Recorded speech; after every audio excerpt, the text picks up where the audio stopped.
third place of game to come this afternoon is a repeat of the opening game at this year's tournament. Host Cameroon, who couldn't make the finals of the tournament, they will come up against Burkina Faso. Remember, they beat Burkina by 2-1. They had to come from a go down to win that game. We'll be looking at the relevance of the game and then the imminent appointment of Chris Hughton as coach of the Black Stars. There's a big assignment to come in March. We'll be looking at if indeed he's the one coming.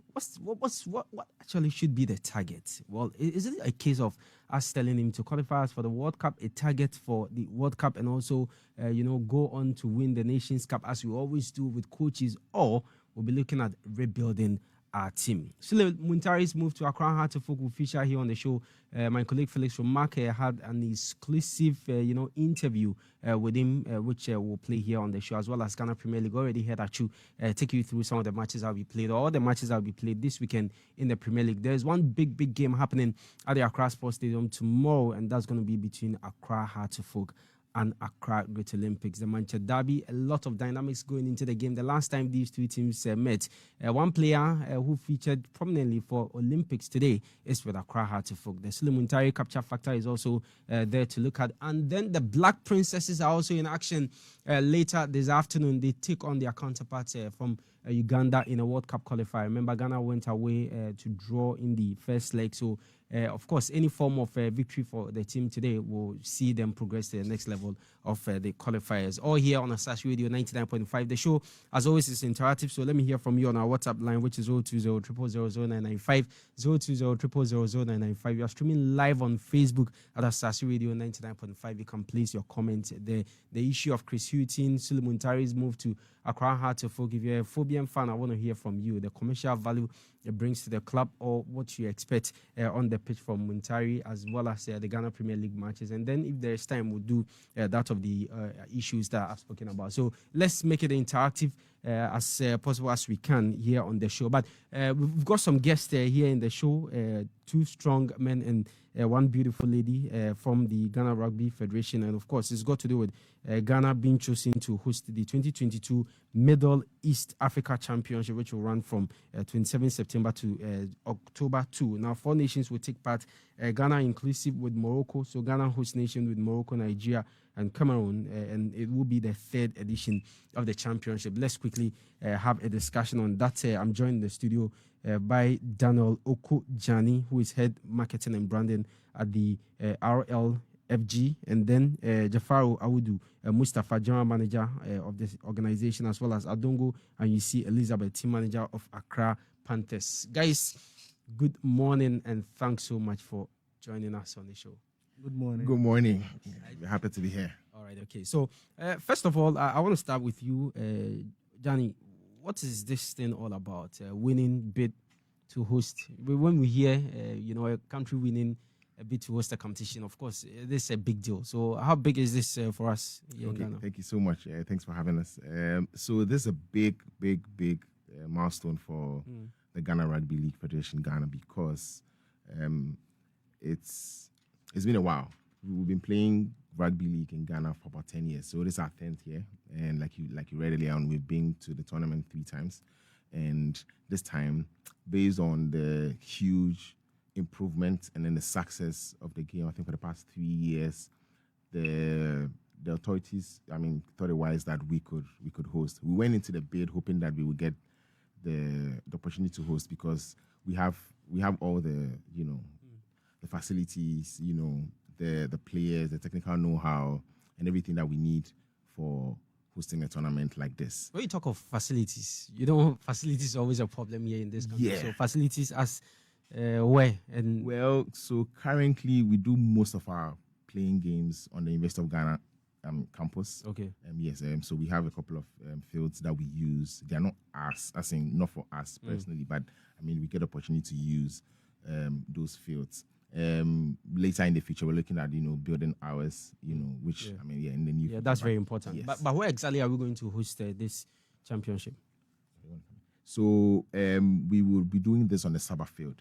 The Sabah field. Yes, okay. The Sabah. The very popular Sabah field. That's where we will host this tournament. Yes. Okay, but let me bring in the general manager, Jafaru Awudu Mustafa. Yes, Johnny has already talked about how big this is for the Rugby League Federation Ghana. What do you also say to? Okay, so as a young federation, 10 years of us being in existence, it's a major milestone because we started with just believing we can do the sports, to getting guys from the University of Ghana to play in the men's tournament, the 13th main tournament, to play a ladies tournament, to now going for a tournament in Nigeria, and then having Salford Red Devils, that's a team in the UK, to say, okay, we want to partner you for the next 10 years, to have Oxford University coming to Ghana in July, to now hosting the tournament, MIA tournament in September.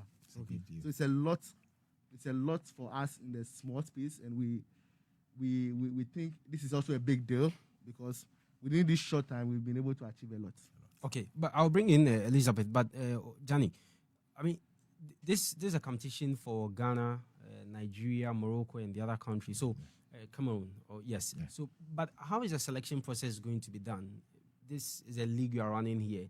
So is it just like the way we know in our football, where let's say if there's a Black Stars, we call players from Accra to Kumasi, Asante, Kotoko, and wherever. So how is the selection process going to be? Okay, I'll take a bit of that and I'll let Jaffa come in. So we have leagues. We have about 6 clubs. Okay. And then these clubs, after the league, we have another tournament called the Origins Cup.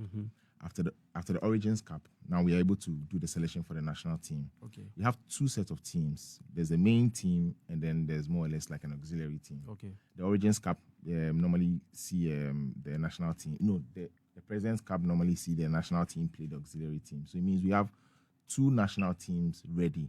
There's a first set and then the second set. So these guys are prepared psychologically in terms of speed, composure, everything. We have last year we had our coach come from the UK to take us through, and then also our fitness trainer as well from the UK. So in terms of the selection, that's how it goes, for us to get the national team prepared for all tournaments outside the country, or even within the country. Yeah. So you take the other aspect. So all that is said, we did it last year because we know there's a MIA tournament this year. We didn't know where it was, but we know there was a tournament. So as it stands now, we have 30 players who are possible national team players.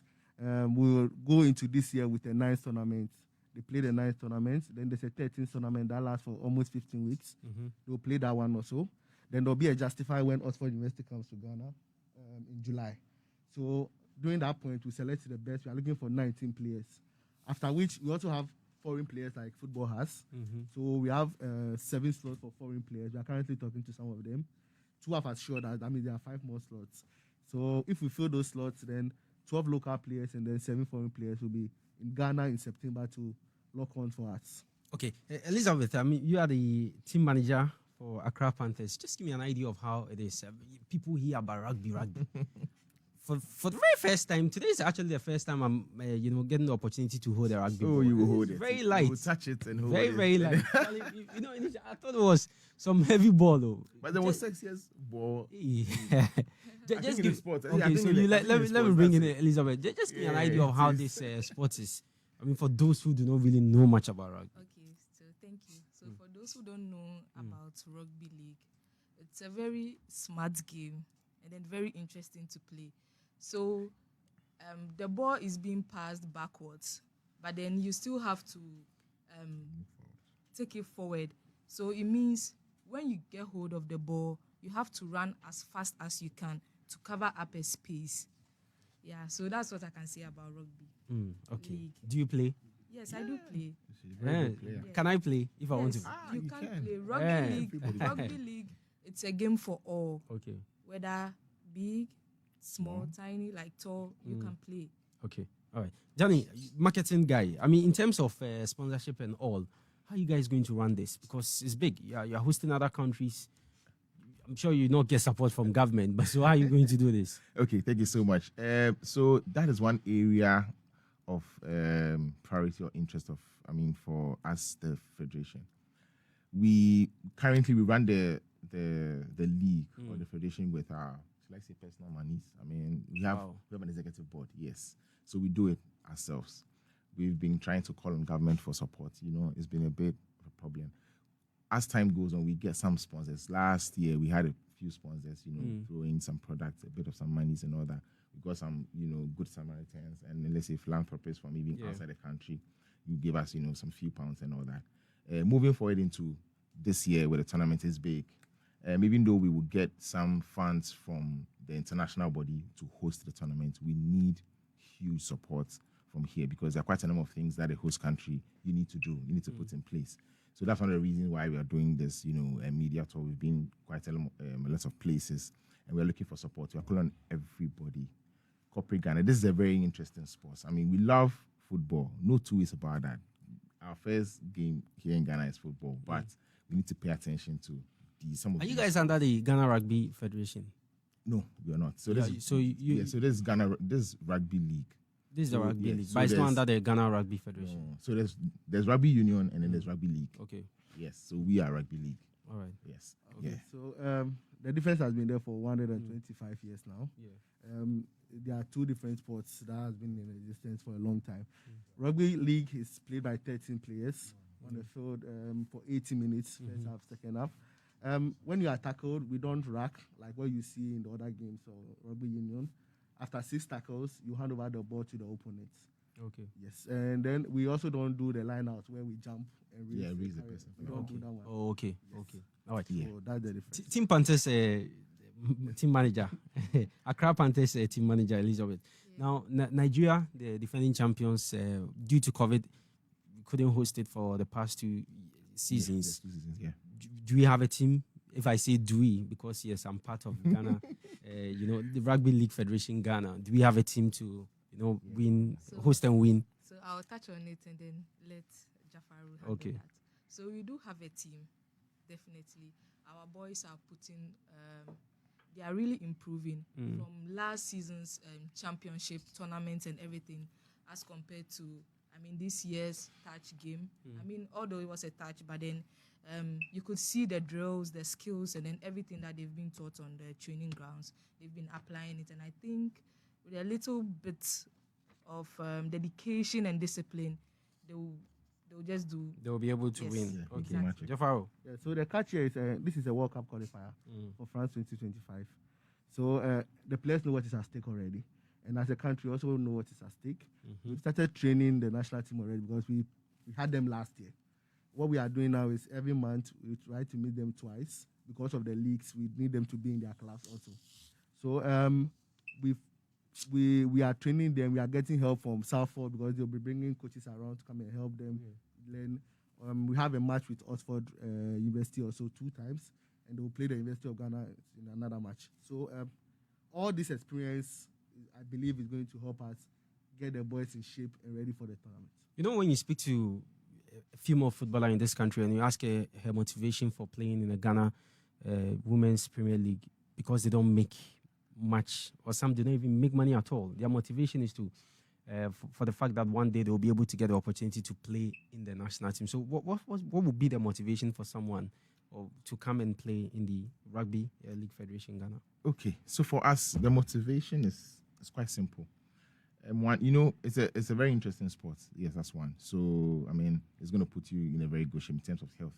2, we are looking at playing the game to a very high level. For instance, the partnership deal that we had with Salford is a very long-term partnership, and then in the agreement somewhere, there's a clause that says that we are training some of the guys or some of our team members here who are going to, get some scholarship to travel to the UK and also play super leagues like Salford Red Devils and the like. So that is one big motivation ahead of, anybody who wants to play, because, when you play very well. Even though you go outside, you're still, playing for the nation. You also stand a chance of getting a scholarship. In as much as you are playing sports, we still want to, get education going, then, put our lives together. So, and if you look at rugby league players outside, they make some good money. Yeah.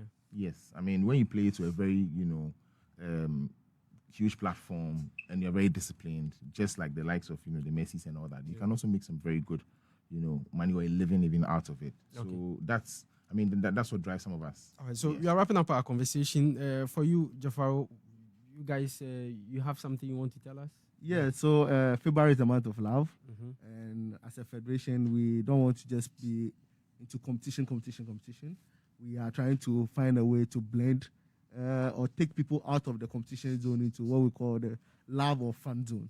So come 13th February, that is around 1:30, University of Ghana, we'll be having the ladies play the guys in the competition, the laugh tag competition. This is not the contact version. This is relax. This February 13. Yes. University Sunday. of Ghana. This one Sunday. Sunday. What Sunday. time? 1:30. 1:30. Okay. Ayas Ayas Park. Park at 11. Okay. And you are invited. Oh, I'll come. That's the reason why I'm asking. I'm actually noting it down. Good. So we are having the ladies come over to play with the guys, and then there's going to be other couple events. So like a race, lime and spoon, things to get the two sexes meeting and competing. And then there's also going to be a salsa and a kizomba dance and aerobics and all that. All right. And some love, chocolates and all that. Very romantic. So let's wrap up. Yeah, Last okay. words, before we wrap So, I mean, like you said, on the 13th, we are expecting everyone. I mean, on Sunday, 1:30. Just make sure you come to the Ayas Park on University of Ghana campus. And we have some partners or let's say sponsors who are making this possible. You know, just like we keep saying, we need support. Yeah. So those who have been able to walk up to us and give us some support, you know, we like to say thank you to them. Yeah. We have a laundry service that is signed on to us. Anytime we play a match, they wash our jerseys. Oh, that's awesome. Yes. So JS Prime Laundry Service, just want to say thank you to them. Consume, it's an online grocery shop as well. We have AfriPop, we have Eshen. So on the day, if you're coming to the Ayas Park, there's going to be a promo code where you're going to get some huge discounts when you take when you use Eshen, you know, as a ride-hailing services. We have Vision Eye Clinic. They're also doing an eye test on that day. I mean, we just need to make sure we take very good care of ourselves. We have Decathlon. Also, they've been supporting us from day one. We just want to say a big thank you to them. And then Radical as well. So we just want to say a big thank you to all these people. And then the others, Corporate Ghana, sponsors, we need the support. I mean, you can reach me on my number 024-0181-387. Just give me a call anytime, any day. The number again. 024-0181-387. We need everything. Water, 387. Okay. We need water, we need drinks, we need accommodation for the guys, we need a gym facility for them to train. We are going to the World Cup. We need to go to the World Cup. Yes. So just as we all want Ghana Black Stars to go to the World Cup, we also have to help the Rugby League Federation Ghana go to the World Cup as well. Guys, thank you very much. Really appreciate your time here on the show. So I've been having a discussion with the Rugby League Federation officials, Daniel Okojani, who is head marketing and branding at the Rugby League Federation Ghana, and then Jafaru Awudu Mustafa, general manager, Rugby League Federation Ghana, as well as Adongo UC Elizabeth, who is team manager of Accra Panthers. Really appreciate your time here on the show. So we take a quick break, and we're back to do more here on Team Talk on Asaase Radio 99.5. Don't go away. Wrestled with an alligator. I murdered a rock, injured a stone, hospitalized a brick. I'm so mean I make medicine sick. A new world record for Usain Bolt! Lionel Messi! Oh my goodness! Lionel Messi does it again! He's superhuman!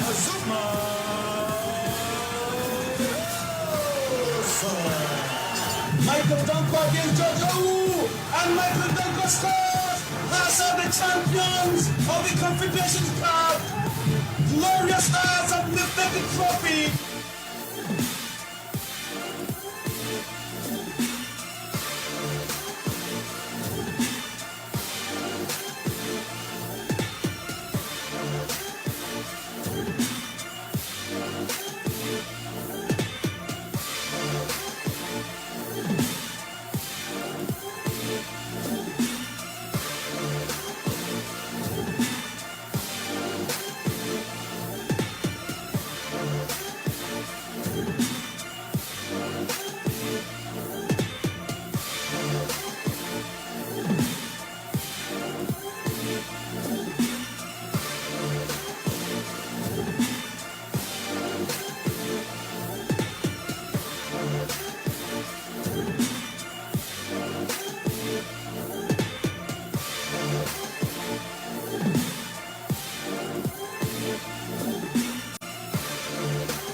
All right, so it's still on Asaase Radio 99.5. Team Talk. We just cleared the Rugby League Federation Ghana officials. Now to go into our discussion proper. I've got a lot of guys in the studio. Kwame Jumajiman, Communications Director.